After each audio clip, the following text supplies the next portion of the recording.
Okay, guys, I'm going to try to knock this second lecture out a little quicker than the first one. Remember what we talked about. This is all stuff right from the test. So have this open while you're taking the test. Watch through it once so that you get an idea what's going to be on there. I'm pointing stuff out to you. Okay? So let's get started. We're going to talk about search tools now. Content evaluation. Always be careful how you use information found on the web. Okay? Always check the following: authority, accuracy, objectivity, and currency. That is a big thing, okay? Because a lot of people can put stuff on the web. Doesn't mean it's right. So always be sure to check stuff. We'll see that slide again. All right. Search engines. What are search engines? Search engines, programs used to locate information. Plain and simple. You want to find something, you get on a search engine, okay? I think everybody uses a search engine, whether it be Yahoo or Google or, there's all kinds of different ones out there. Bing's the new Microsoft. Those are what they call search engines. You type in what you want to find, it gives you a list of websites where you can find it. Meta search engines. This is when you type in something and it goes over more than one search engine to find your answer. It'll give you results from all the search engines. Like Dogpile and Metacrawler are two that I've used before. I preferably just like Google. That's mine. I'll just use Google because I seem to find everything that I need to find pretty quickly with Google. But if you're searching for something and you're finding different results, different areas, you can use one like Dogpile or any of in the list here, and it will search Google, Yahoo, Bing, Ask, and a number of different sites to find you as many options as you can. Okay? There's specialized search engines. There's a list of them here. These search just those categories. So you're not going to go to medscape.com and search for fashion information or gossip rumors. You're going to go there to search for medicine, and that's it. It's only going to give you things from medicine. All right, here we go. There's that content evaluation again. Make sure you pay attention. I'm not real sure why they put it in here twice, but it is very important. So I guess they put it in there twice because it's important. But make sure that not all information is accurate. You gotta check it. All right. Electronic commerce, also known as e-commerce. I'm sure you've heard of this.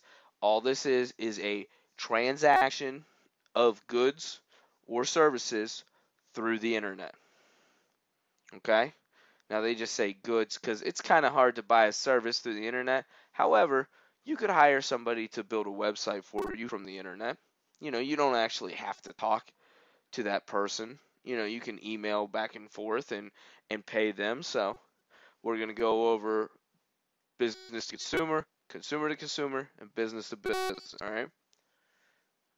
Business to business. Sale of product from one business to another. So let's say you own a car dealership and you are going to buy some new cars from Chevy, we'll say. All right? That would be a business to business transaction. You as a business are buying cars from Chevy online. Now, I don't know how much of that is actually done online. I'm not in the car sales business, but that's an example of it. If you owned a company and you're buying stuff from another company, that's a business to business transaction online, okay? I mean, unless you guys own your own business, you really don't run into that a lot. Unless you own your own business or you're doing the purchasing for a business, okay? Business consumer, really simple, they show the three most widely used: online banking, financial trading, and shopping, okay? But that's, anything. You go onto a website and you buy something from a business, Amazon. You buy something from Best Buy. You buy something from Woot.com. There's any business that you buy something from is a business to consumer interaction, okay? This is the fastest growing type of e-commerce, it says there. Business to consumer, fastest growing. Consumer to consumer, web auctions. That's pretty much it for internet. Like, you really don't have a whole lot of consumer to consumer interaction. Some things that get put on Craigslist, I could consider consumer to consumer interaction.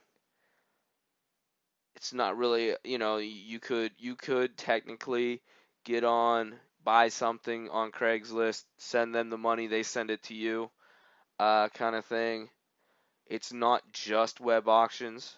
I guess that wouldn't be really an auction, but there's a lot of things on Craigslist though, because it's kind of a random site. So that's not the they say web auctions, and they kind of hone in on that, but I don't think that's the only thing that, I don't consider that auctions, online auctions being the only thing that's consumer to consumer.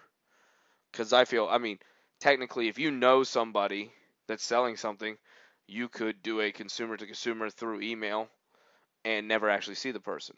So I don't agree with them putting the web auctions there, but that is the most common type. So security, big thing. All you guys need to make sure you have some sort of security when you're buying stuff.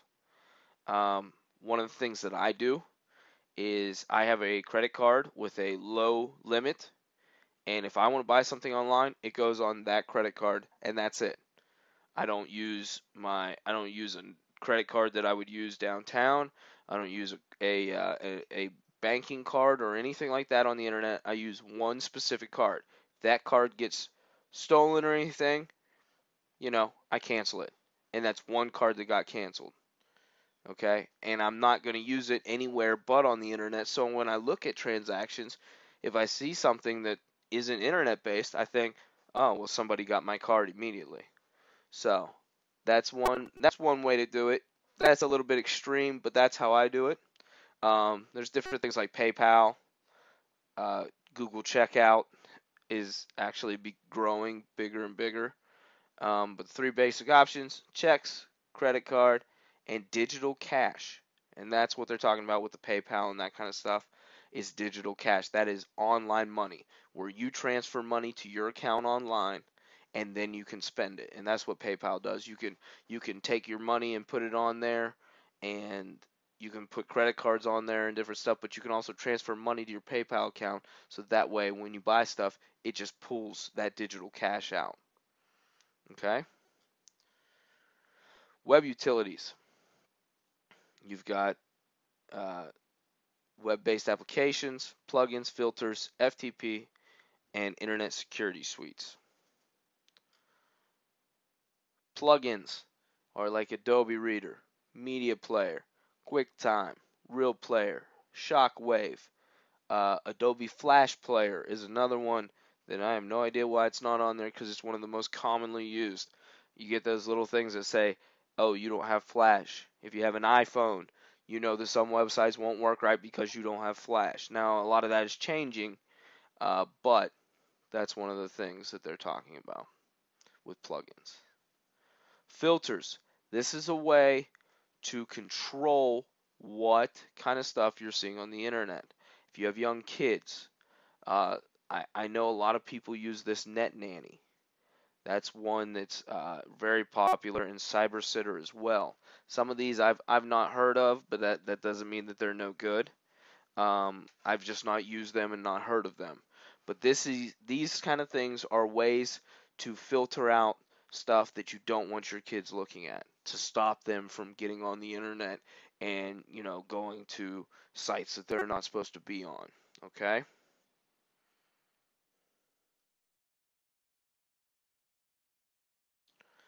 Internet security suites.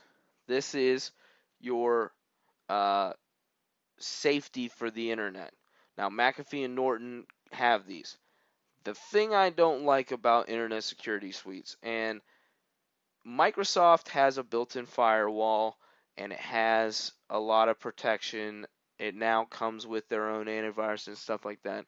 Norton and McAfee have these programs, and while they are very popular and they do work, they also hog a lot of your computer resources, so it makes your computer actually run slower. Um, I've not, you know, when I get an antivirus, I just get the antivirus. I don't get the whole internet security suite, because I feel like it really does. It bogs your computer down.